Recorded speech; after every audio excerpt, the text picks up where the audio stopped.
Hello everyone and welcome to Lowrentrick Scale Modelling, and this is my weathering tutorial for rust, stains and streaking. Now I thought it was about time I upped my game a little bit. So over a year ago I did a little rust video with what you've got lying about. I was using some Titanic hull colours to create the rust, which I think worked really well, but now I thought it's time to up the game, and I've gone out and got hold of this Vallejo set, the rust, stain and streaking weathering set, which comes along with a few colours and a wash to help you achieve some good rust and streaking effects. So in the box you get 8 paints, a mixture of Vallejo Model Colour, Model Air, a wash, and some I've not seen before called Panzer Aces. So you're going to get a chocolate brown, a German camouflage black brown, an orange brown, light rust and dark rust, and then an orange rust, a wood, and the light rust wash on the end. And our test volunteer for today's rust will be the Tamiya 135 scale T62A Russian tank, which I did a couple of weeks ago and put the video up. There's a link in the description for that video if you want to check out the build. So it'd be worthwhile to have a before look at the tank in its factory fresh condition before we go at it with the weathering, so we can see the contrast of what we're going to do to it. This is how it finished on the build video, looking very pristine. We're about to go at it with the rust, so it's nice to give that before and after.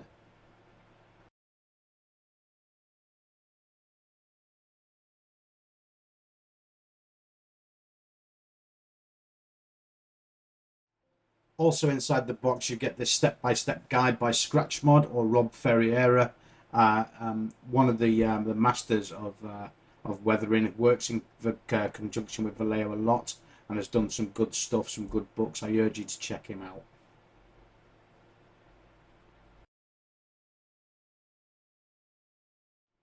So apart from the paint set, here's the materials that we're going to need. We're going to need some brush water in my lovely hand-painted camouflage bowl I did at Centre Parks. I'm really pleased with my first effort of pottery. And then we're going to need a selection of things. So you're going to need a brew, hopefully in your Lowrentrick Scale Modelling for Everyone mug, which is available now. I've just opened a little web store to help support the channel, because this channel is very expensive. If you want to buy one, that would really help me out. A few dollars towards the models and supplies. A couple of palettes, which I've got from Temu, and then a selection of brushes. I need some distilled water as well to do a bit of thinning if that's needed, because a lot of these washes are really quite thick and do need a bit of thinning down to get that graduated effect. And I've got some dry brushes. I'm not sure if I'm going to need them, but this is just my basic set, and you need a good quality fine brush. And I've got a selection of really fine brushes.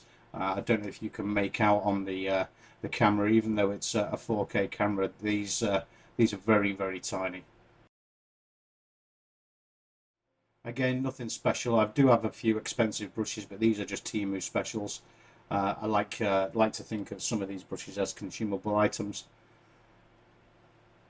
And the dry brushes. Now again, I'm not sure I'm going to need the dry brushes for this, but it's handy to have them to hand in case you need it. And the flat brushes are going to be kept damp just to help with the streaking.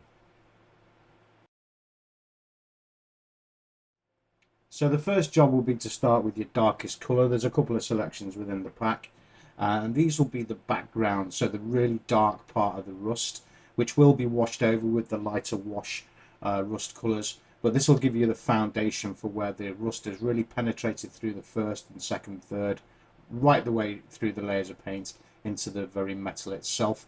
And then, as I say, we'll wash over it as well. So choose either of the dark colours, one that you like the look of, and then find the edges that you want to rust up. So I'm going to change the camera angle to the GoPro, because my camera faces me, and obviously you'll need to see what I'm doing. So I'll just switch that over. So using a dark brush, I'm going to go on the inside edges of where I want the worst rust to be. I'm being a little bit random with the pattern. You've seen rust, you've seen how it bites through the paint. And we're going to go around all the edges, all the straight edges that I want the rust to go on is going to get a treatment with this. And it's going to be a mixture of going on completely raw as it comes from the bottle undiluted, and I'm going to wash it as well to give another gradient to the depth.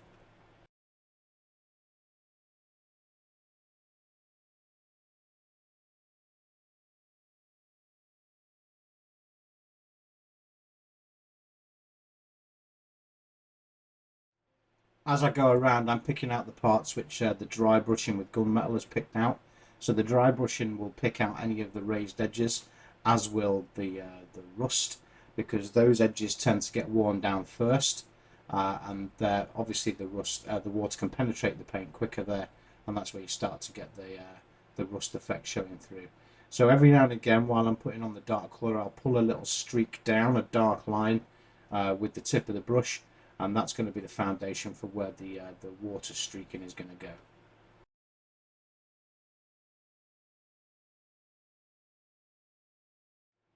This whole process took about 4 hours, so it's really handy to use the time lapse, so you can see the effect build without having to sit through 4 hours of watching me paint. I'm sure you all appreciate it.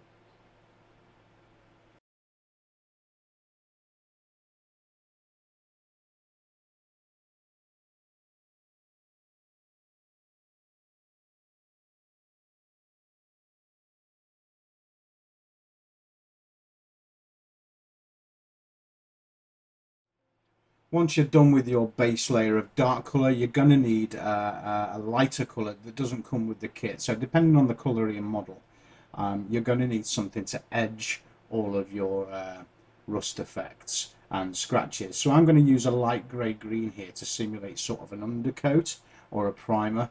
So when rust attacks paint, as you've obviously seen, sometimes it takes away those top layers of the top coat but leaves behind a little edge of whatever colour was underneath. It's usually a paler colour, so I'm going to use this Vallejo grey green to edge in all of the areas that I want to appear chipped and corroded. And what that does is, again, it adds another layer of depth. It makes the illusion that the background dark rust is further away than the surface top coat. So it's a really cracking technique to give depth where none exists.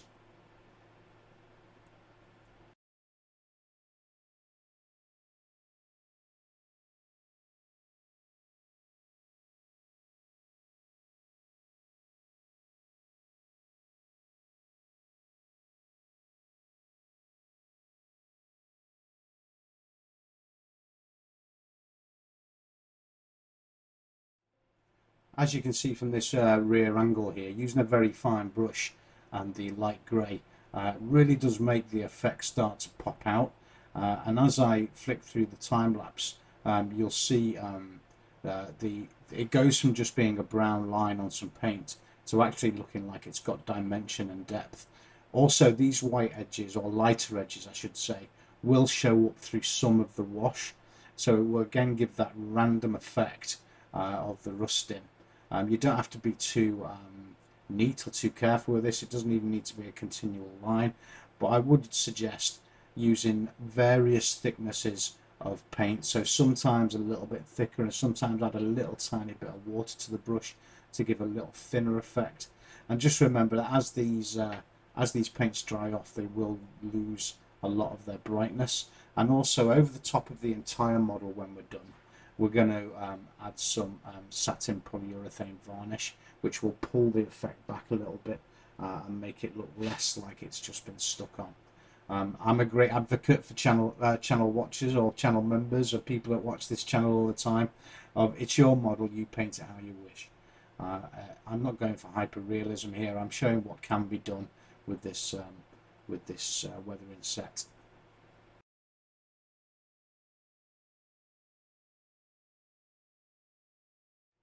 I'm using the light colour also to add a few scratches here and there that have not penetrated the paint. They've just taken the top layer off to show the primer or undercoat underneath.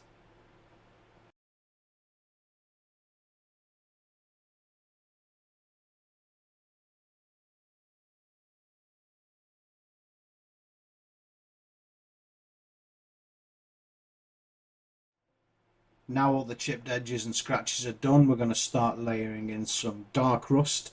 So this looks very brown when it's straight from the bottle, but as it dries it does take on a more dark reddish hue. And again, it's another layer. So there's eventually going to be 5 or 6 layers to this rust, but it does give a very startling effect. So we're going to go around all of the bits where we've done the brown chipping and the white edging, and we're just probably going to streak it down just a little with a damp flat brush, just to get it into the white edges and make the rust start to run away a little bit.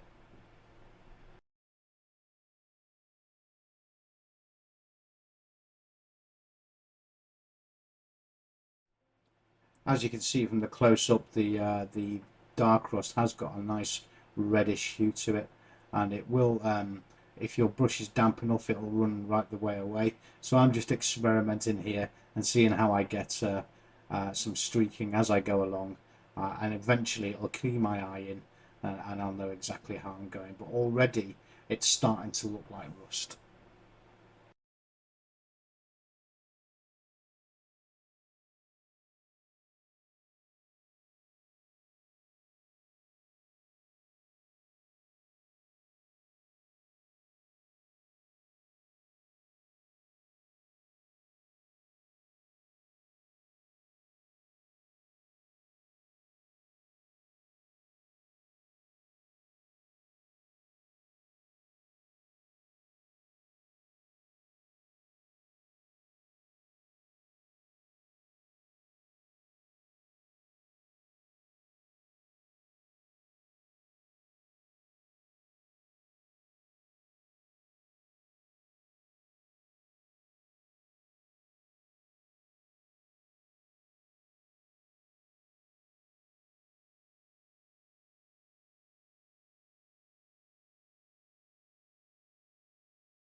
Now we're going to start applying one of the lighter, more orange colours. Again, layering over the top, being nice and random with the brush, and making sure that we thin it out with plenty of water, and maybe try and get some of those streaking effects using either both the flat or the straight edge of the brush, and to start streaking down the bodywork, and to simulate where the water's run down and taken some of the rust with it. As you're using the colours, you can start to get your eye in and see what effect you're really going for. The lighter colour will dry into the darker colour and allow some of that background to shine through.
As you can see now, I've turned the front round, you can really start to appreciate the depth of the effect, especially on the front slope there, where you can see the darkness behind the rust poking through. And as we layer more of the light over the top of it, don't be worrying about it running down, because you'll use that as part of the drip and the streaking effect.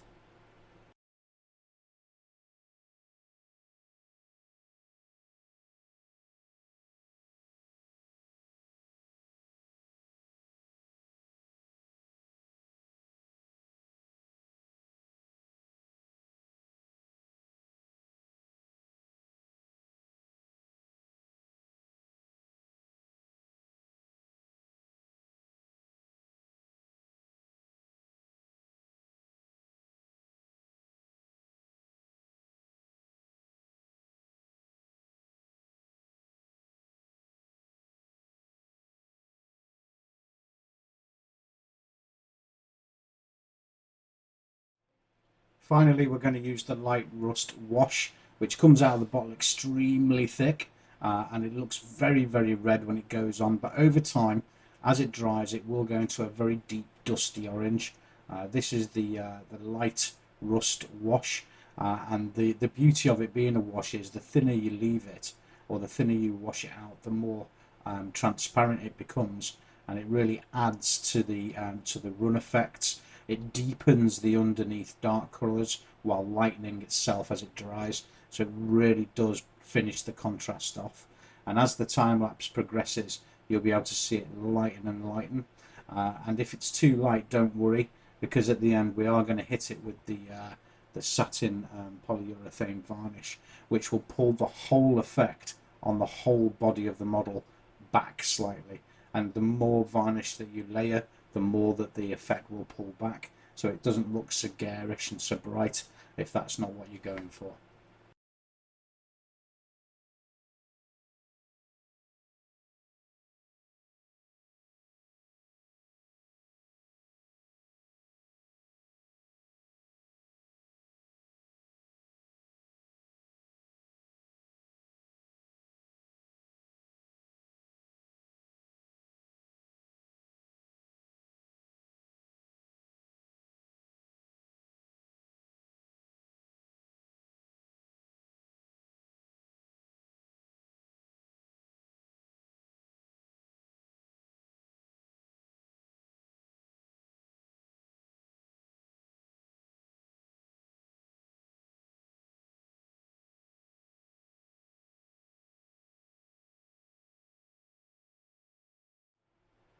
The final touches now will be the satin polyurethane varnish. It's been thinned down with some IPA, and as the time lapse progresses, you'll see the effect getting darker.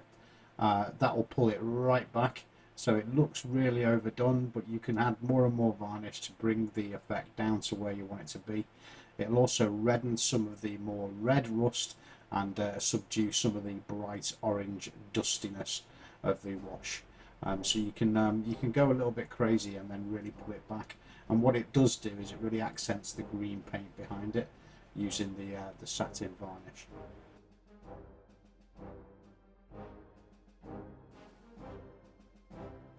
And there we go with the finished article.